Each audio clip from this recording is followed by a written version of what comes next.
Di ba? Ano lang, ang atong mga kalihukan kada adlaw, mga igsusultihan ta mo, kada adlaw pud ta makasala, tino dili. Sa ato lang babada ano? Ay mga bata nga sigpapadlo. Antes sila mi kay Angel, makaingat, hoy animal ka. O, animal nga. Usab na nga sa bata ano? O mo na siya nga gitudluan ta sa pulong ug unsay maayo, mao gibato na to. Ang dili ta makasala ngadto sa Ginoo. Di ba? Karon mga igsoon, importante gyud na siya. Naagi balaod ang Dios nga para nato. Ang sugo sa Ginoo, iyang pamantayan.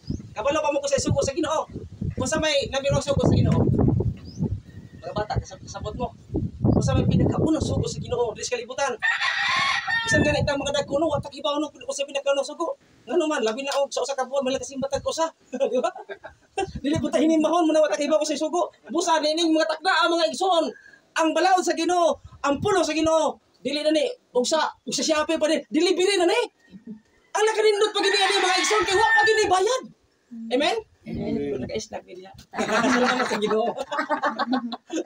No, di ba? Wala bayan.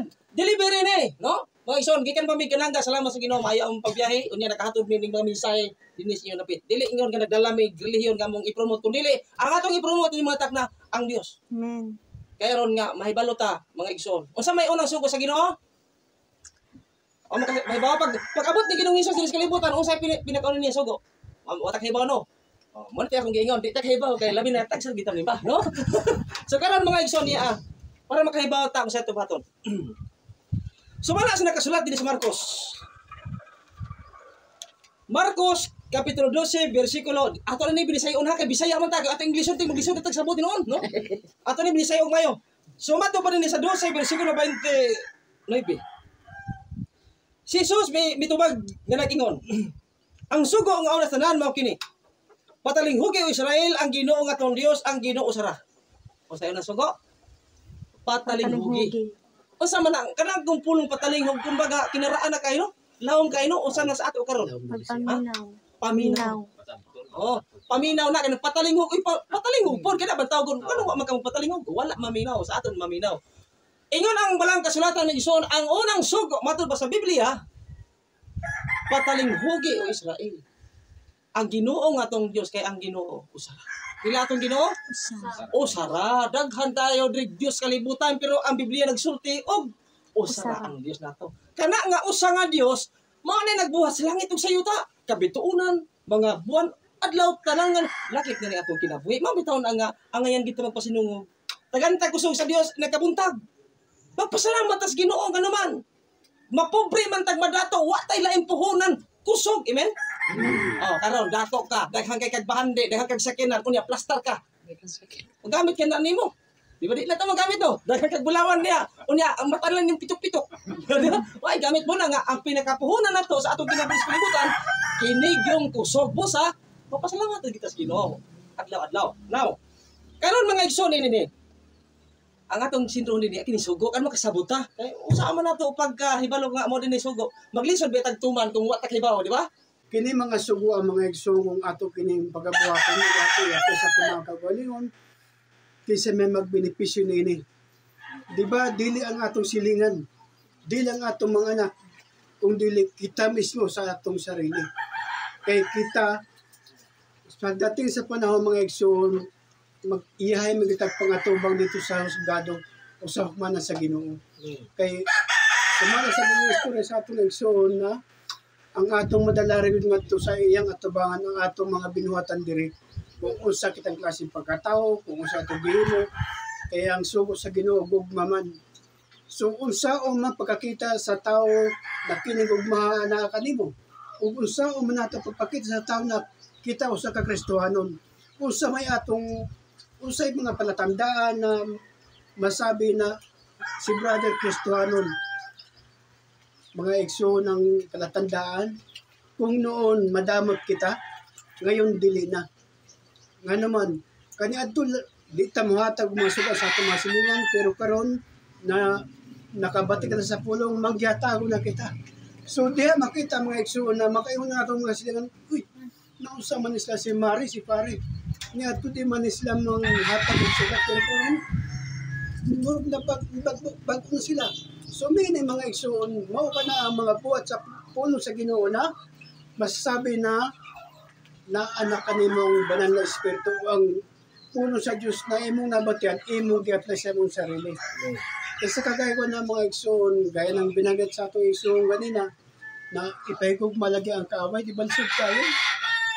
Kaya mo ko ng kaaway, pero ang sugo sa Ginoo higugmaon. So kini mga sugo ang mga igsoon, kaakibat niyang atong pagpugong sa kaugalingon. Kaya kung kita'y wala pagpugong sa atong kaugalingon, dili kaya itong mahimo. Kaya naman, gaya ng binanggit lagi ako sa atong igsoon na kinahanglan kadlukan nato ang Ginoo. So sa ato magud sa kalibutan, madalas magud nato na natay na himo mga sayop. Pero mo yung na may nakakita na ako. Pero igsoon ang Ginoo, may isang pikit sa mata, dili na wala sa iyang pananaw nga naman. Kaya ang Diyos mga igsoon, kanunay siya nagamasid ka nato. Pagdating po dali sa maning duweta na buhat na dautan o tanan nato, kita na kailang to sa itong kaugalingon kung unsa ta ka daot. Tunya mo yung usag kita na, dili masiguro ko dahil pwede kay balik na ako malituha, balik na ako suwain ko kayo. Dili ko pwede nilang kuhan lagi ko kanang sa lawayon, dito kong sala. Pero mga igsoon, sultihan mo kamo, ang Ginoo sa Lucas 5:32, kung siya ang giingon, wala ako mo andi para sa pagtawag sa mga matarong, kundili sa mga makasala aron maginulsol. So may mga igsoon, ang gitawag sa Ginoo katong mga tao makasasala aron maginulsol. So kasi ang gusto sa Ginoo mga igsoon, na sa iyang pagbalik, kay mabalik na siya, isaad mo niya na siya mabalik, ang gusto niya mga igsoon na siya ang pagbalik, walay mabilin nato, nibisa o sa diri. Mao ka na mga igsoon, na hantod karon ang ginawa pa si mabalik tuod kay, daghan pa ang katawan na wala makabati sa iyang pulong. Pero ngayon mga igsoon, high-tech naman kayo ang panahon. Dagang kita makita sa social media na nagawali. Pero alam niyo mga igsoon, kung matanaw ko yan ng mga palabas nila ay kanan sa YouTube, makaingon ko na tinuod yun. Kay pila-pila ragay mo tanaw pag parte sa ginawang isgutan. Pero pag mga iba na mga content ana, dagang kayo. Dagang mga views. Iskuno na. Kay pag parte na kayo sa Ginoo nang ila makita na dito lang kay mura bagag sa ila ba murag uwi ba kung sa ko ang pangaron murag uwi daw. Kay yes, daghan kay lang buti pasabot mga ison. Pero pag mga kanang mga kalo muna na mga sa ila siguro may kwenta pero kung ato lang tao murag dili na ba ngayon. Pero tanawang ila mga Dios daghang kayo. Kaya mo ko ni mga igsoon na ako nung sa unta ninyo na samtang kita na apay kusog ang gihatag sa Ginoo sa ato, ayaw nato pinipapusik-pusiki. Kaya ang panahon tabi abot na mga igsoon, sumasagay sa atong igsoon, na ang panahon karon lisod na kayo. So, kita po, habang di ta mamatay, matiguang punta. Kunya, swerte ang mga dato. Kasi sila dato, diri sa kalibutan, okay man lang kinabuhi. Haraway, bisag kung sila gusto, makuha nila kay dato man. Kunya, sama na mo mga pobre. Sama na itong pobre. Kunya, di ta mananguhan ng kaluwasan na gisaad sa Ginoo. Kunya, pag namatay, taas ang mata padulong. Di nga to sa Ginoo sa tuwing na linaw na kalayo, init kayo. Di nga lang kadi, baga lang, mapasok ka, balangin na mo ikinga kay init kayo. So, usa pag atong impyerno na siya sabi. So, muna mga igsoon na diri pa lang, sumala sa pulong, na di na tayo guide kung usaw na ito pag sunod nila. Kaya kini mga gayra diri mga igsoon, dili man hinimuhin mo na mo kung dili na sa balang kasulatan mga igsoon, nabasa man ko dito ni, na nag-awag ang Ginoo na pamatiyang yang pulong o kahadlok ang Diyos. So mga igsoon, di ko lang pagkatasun ng kining akong jutay pambit, ang ako lang mayon, pinautunta na ang pulong sa Ginoo din ni masayang, kay kini walay iba magbenepisyo kundi tayo rin po pagdating ng takdang panahon. Maraming salamat. Pag-ibalik ko po sa ating igsoon, Rene Cañete. Salamat. Ikay sumala sa kasulatan mga igsoon. Diha sa sugo sa Ginoo maila na to ang kinatibuk-an sa pagkamatarong. Kay importante na sa mata ko sa nato nga dili pa ta mobiya di kalibutan. Himuon sa nato ang mga butang nga ipabuhat sa Dios aron ikaw ako kitang tanan makasunod sa gisaad sa Dios o sa gisaad sa Ginoo nato tanan. Bawal mo.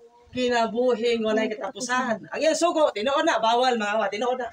Oh, bawal mangawa. Basta naghagawal ang Ginoo, no? Pero mga igsoon gusto sa Dios nga ang tanan lagi maluwas, di siya gusto nga adunay malaglag bisag usa. Nga naman pinangga ta kay sa Ginoo. Tanawar ng mga taon daotan, mga kawatan tulisan, mga mumuno nibong ka nga karon panahon na buhi pa man tungod kay pinangga na sa Ginoo. Inana ta ka pinangga sa Ginoo. So karon mga igsoon sumala sa kasulatan atong nisgutan.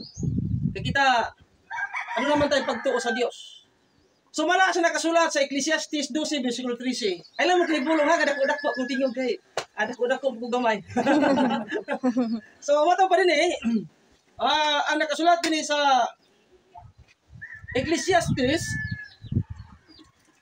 12, versikulo 13. Muna siya atong batayan mga igsoon.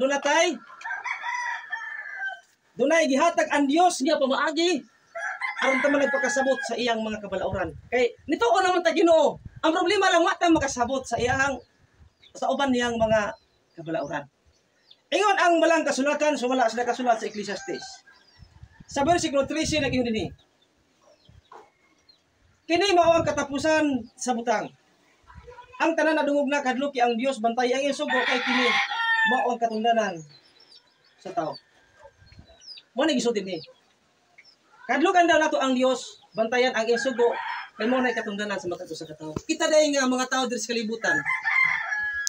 Sa atong pagkaymugso, hantod sa pagkaymugso usab sa atong salabutan kay kining bata kung man ang kuano, kung man saktong isip hantod nga ang iyang isip mahingkod na. Di mo masabtan mga isip pinagi ning pulunga nga ang matag usa day katao do na day balaod nga mamatay ang Dios. Usa ta mawala diri sa kalibutan kay mga wala man ta diri sa kalibutan. Kaya nakasulat man na sumala sa basahon kay Moises sa Genesis nga sa abog ang tao gikan sa abog sa siyang puli. Apan kini atong espiritual nga kahimtang sa Dios ni gikan. Kay ang tao nga gibuhat gikan sa abog, giuhipan sa Dios gininhawa og ang kato siyang lapok nga iyang giumol nahimo siyang kalag nga may kinabuhi. Mo na ta karon. Kita na ni, no? So ang gusto sa Dios nga kini nga nakasulat sa Ecclesiastes 12 versikulo 13 nga bantayan nato ang iyang sugo kay aron nga mopauli man ta kay ang gikan sa yuta mopauli man ta sa yuta. Amen ba? Amen. Unya ang gikan sa Dios siyempre mo uli gina sa Dios. Patanawa.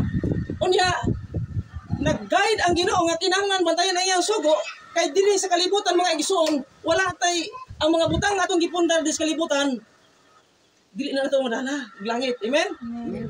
Dago kay kag mansyon, daghang kay kag sakinan sa kalibutan, ni isa na wala mo dala. No? Mo na nga ang madala lang nato ngadto sa ato mga sa Ginoo. Tanawa ha atong basahon ang versikulo 14. Kay pagadadon sa Dios ang tasatagsa kabuhat ngadto sa paghukom, uban ang tasatagsa katinago nga butang bisan ang mayo kun bisan ang dautan. Unsay madala ra? Ang ato urang buhat. Amen. Amen. Mo na nga mindras niya patas kalibutan, mabuhat gid ta og mayo niya. Nya sistema. Si Apostol Pablo naghatag siya og pamaagi og unsaon nato kining ang plano sa Ginoo lagi nga way usa nga malaglag. Ang iyang plano nga ang tanan unta makakaplag kinabuhi kay ang Dios nagsaad mo kinabuhi dayon. Alang ining luyo nining kinabuhi. Nagawala ato dis kalibutan tamang lain pang kinabuhi. Ang mo tay gisara sa Ginoo kinabuhi dayon kay dinis kalibutan daghan man tak ay masuliran dinhi. Madato ka man og mapobre na atay suliran. Di ba? Pwede man tayo magkasakit, dili man nga, likay ko sa sakit, kay dato ko dahang kwarta, magkasakit yapon ka. Nga naman, umila pa, nakapirma na padaan anang gituhog kung kamatayon, ka nakamatayin ra ba, bisag mo sa nato paloy-loy, mamatay kita. Amen? Mauna ang atong kinabuhi karon. Iyon si Apostol Pablo, so maras nakasulat din sa, nakasulat sa Efeso 5, versikulo 10, yun din si Pablo ni Sultian Ningon si Apostol Pablo, adira. Kay ang bunga sa kahayag makita diha sa tanang maayo og matarong og matuod. Tapos sa verse 10 din og paninguhaan ninyo sa pagsusi kung unsa ang pagkakahimutan sa Ginoo. Tudloan ta mintras buhi pa ta. Ingon niyo sa Apostol Pablo, mintras buhi pa ta, paninguhaan ninyo sa pagsusi kung unsa ang gikahimutan sa Ginoo. Og masusi na nato nga kini may gikahimutan sa Dios. Ay langan na. Buhat.